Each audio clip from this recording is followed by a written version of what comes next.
প্রশ্ন করেছেন অনন্তরূপ নিতাই দাস, পুনে, বর্তমান মায়াপুরে। দণ্ডবত প্রণাম নেবেন মহারাজ। 3 লাখ জপ মানে কত মালা? আমরা যে 16 মালা জপ করি না, 25,000-এর একটু বেশি, 27,000 সামথিং।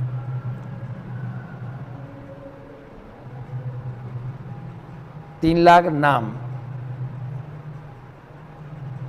একবার হরে কৃষ্ণ মহামন্ত্র করাকে বলে 16 নাম। হরে কৃষ্ণ কৃষ্ণ কৃষ্ণ হরে হরে, 8টা নাম হলো। হরে রাম রাম রাম হরে হরে, 16। তাহলে 16 ইন্টু 108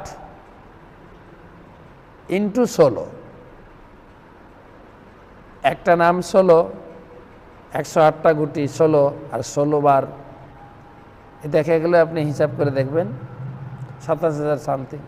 এবারে ওই হিসাবও করবেন, আপনার 3 লাখ নাম মানে কত লাগছে আপনি হিসাব করে একটু মিলাবেন।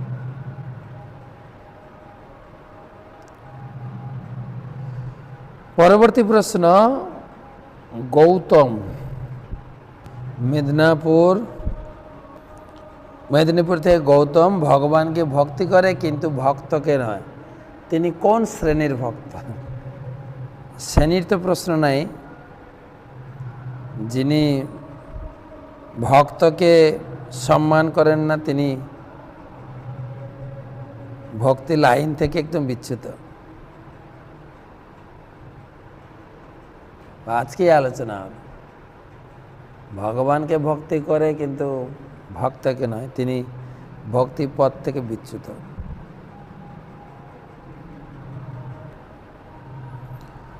প্রশ্ন করেছেন ইন্দ্রজিৎ ঘোষ, উত্তর 24 পরগনা, কামদুনি।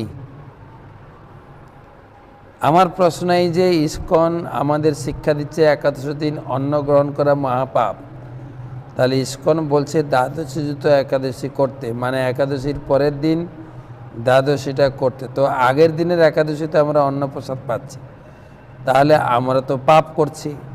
ও আমাদের গাণিতিক হিসাব করলে মিলবে না, আমি এই রকম হিসাব করে মিলাচ্ছি না, শাস্ত্রে যা লেখা আছে। ইসকন বলছে না, এটা ভুল ধারণা। শাস্ত্রে 2টো তিথি হয়, দশমী যুক্ত একাদশী, ওটাকে বলে বিদ্যা একাদশী তিথি। প্রত্যেক তিথি আপনি জন্মাষ্টমী করবেন সপ্তমী যুক্ত অষ্টমী, আর অষ্টমী যুক্ত নবমী, আমরা শেষেরটা করি বৈষ্ণবরা, শাস্ত্রে অনুমোদিত।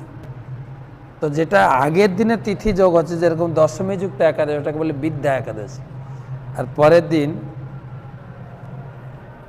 দ্বাদশী যুক্ত একাদশী, ওটা শুদ্ধা একাদশী, সেটা করতে হবে, তাহলে আপনি ব্রত ফল পাবেন।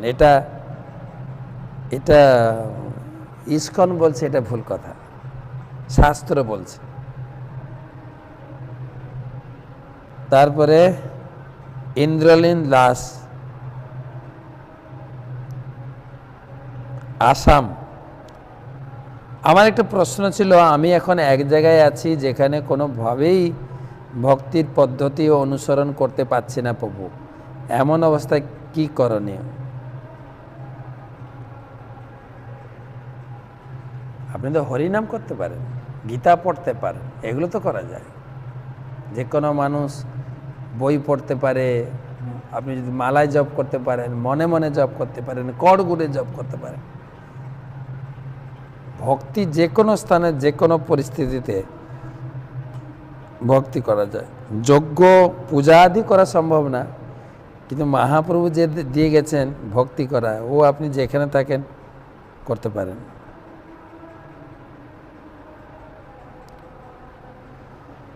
পরবর্তী প্রশ্ন, হরে কৃষ্ণ, দণ্ডবত প্রণাম মহারাজ। আমি বাংলাদেশের যশোর থেকে অভি মল্লিক। আমার প্রশ্ন হলো, অনু চৈতন্য বিভু চৈতন্যের মধ্যে পার্থক্য কৃপা করে। অনু মানে ক্ষুদ্র, বিভু মানে বৃহৎ। চেতনা, জীবের চেতনা অনু, আর ভগবান হচ্ছেন বিভু। বিভু চৈতন্য। ভগবানকে বিভু বলা হয়, তনু চৈতন্য এবং বিভু চৈতন্য। পরবর্তী প্রশ্ন, জবা দেবনাথ, কুমিল্লা, বাংলাদেশ।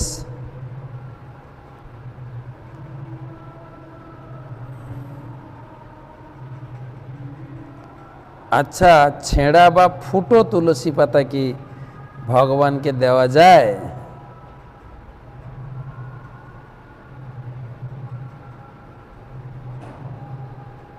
হ্যাঁ, প্রশ্ন হচ্ছে একটা ফুল ছিঁড়ে কি আসনের সব ঠাকুরকে দেওয়া যাবে? দিতে পারেন, নাহলে একটা ফুল ভগবানের চরণে অর্পণ করুন, সবাইকে দেওয়া হয়ে যাবে। আর না হলে ছিঁড়ে ছিঁড়ে সবাইকে দেবে, আপনার যদি না থাকে ফুল। দ্বিতীয় প্রশ্ন করেছেন, বাসি কাপড়ে কি মালা জপ করা যাবে? এই প্রশ্নের উত্তর অনেকবার দিয়েছি। শুদ্ধ কাপড়ে দেওয়া উচিত, শুদ্ধ কাপড়ে। কিন্তু যদি আপনার অসুবিধা থাকে, এত সকালে স্নান করা যাবে না, বাসি কাপড় করতে পারেন। মহাপ্রভু তো বলেছেন, নাম নামকারী বহুদা নিজ সর্বশক্তি স্তোত্রার্পিতে নিয়মিত স্মরণ কাল। আপনি যেভাবেই হোক, যে পর্যায়ে, যে পরিস্থিতি, যে স্থানেই হোক, হরিনাম জপটা মুখ্য। হরিনাম জপ সবাইকে শুদ্ধ করে। শুদ্ধ হয়ে জপ করতে পারলে ভালো, না হলেও হরিনাম জপ আপনাকে শুদ্ধ করবেই।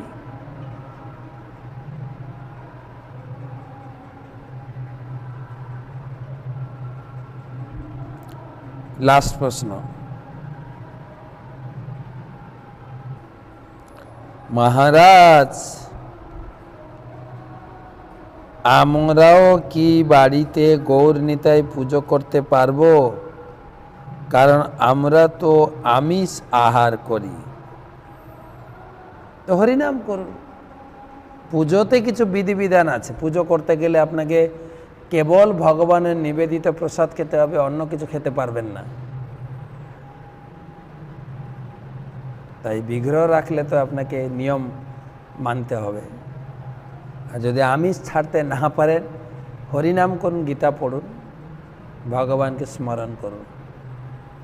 আর যখনই ভগবানকে নিবেদন করে খেয়ে থাকতে পারবেন মনে করছেন, তখন গৌর নিতে। তাই বিগ্রহ পূজা করার আগে গুরুদেবের কাছে অনুমতি নিতে হয়। আপনি যদি দীক্ষিত হয়ে থাকেন, অবশ্যই অনুমতি নেবেন। গুরু মহারাজ আপনাকে অনুমতি দিলে আপনি পুজো করতে পারেন। তো ঠিক আছে, এই পর্যন্ত রাখি।